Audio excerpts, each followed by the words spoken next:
Good morning. This is a recording from Monday, November 3rd. The Zen story today is titled The Scar the Fox Left Behind. It happened in a breath. The monk turned the corner behind the cabin, arms full of kindling, not expecting movement. The fox was there, digging at the base of the path, ears back, tail rigid. It looked up, flinched. A blur of fur and light, then claws. Not aimed, just flung, caught skin.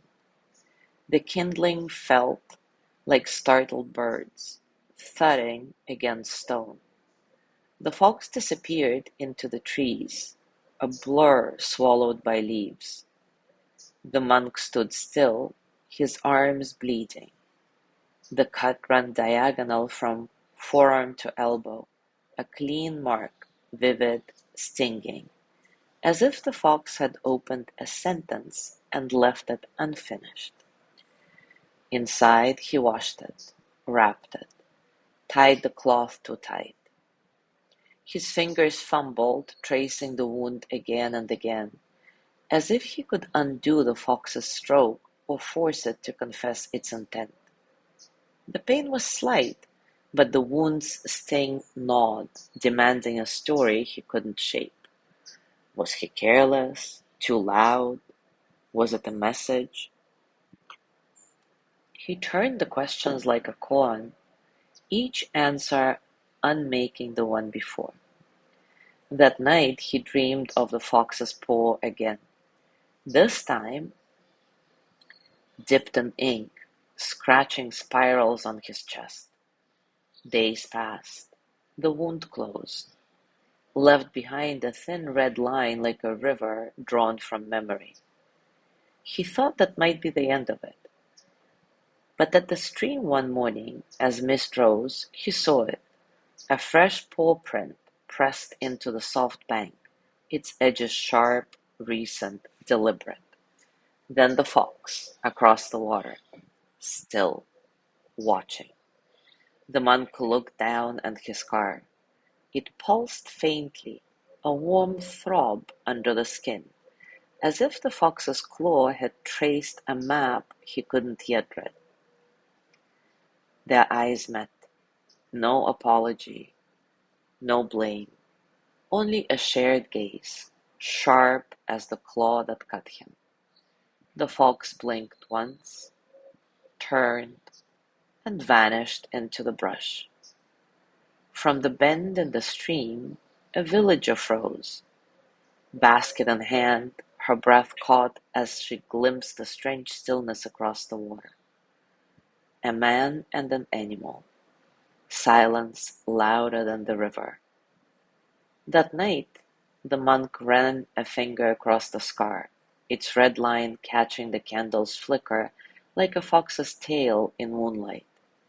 It remained, but it no longer demanded answers. Now take a comfortable position and, as always, take a few moments to relax your body, arriving into stillness. Maybe close your eyes gently and take a few nice, satisfying breaths in and out. Feel the breath entering your nose, cool and light, and then feel the warmth as you exhale, releasing tension, allowing you to soften a bit. There is no need to change anything. Just observe and notice the space around you, the quiet spaces between sounds. Be here in this moment, just as it is. And when thoughts come, let them pass, like clouds, like ripples, like water.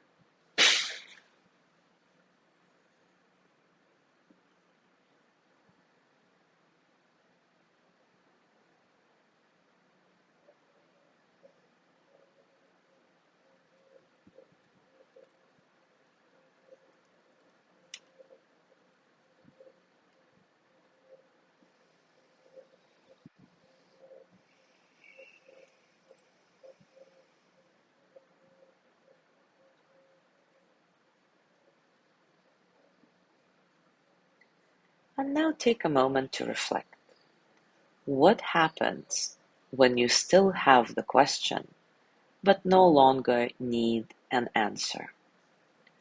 What happens when you still have the question, but no longer need an answer?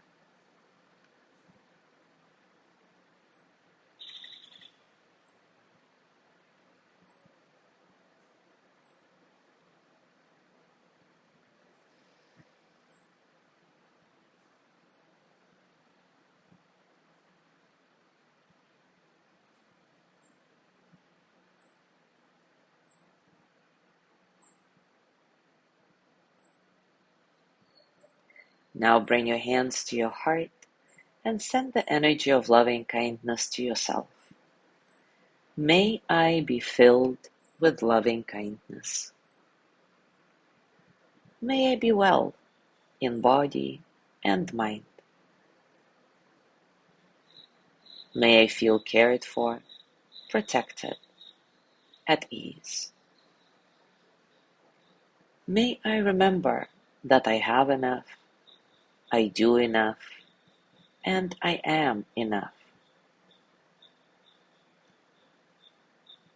May I touch deep, natural peace.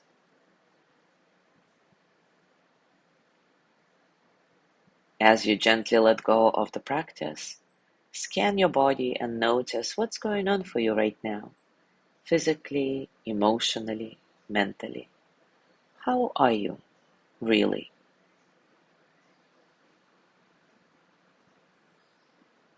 And as you go through your day today, I invite you to continue with this reflection. What happens when you still have the question, but no longer need an answer? Thank you so much for being here today. Have a lovely day, and I will see you tomorrow.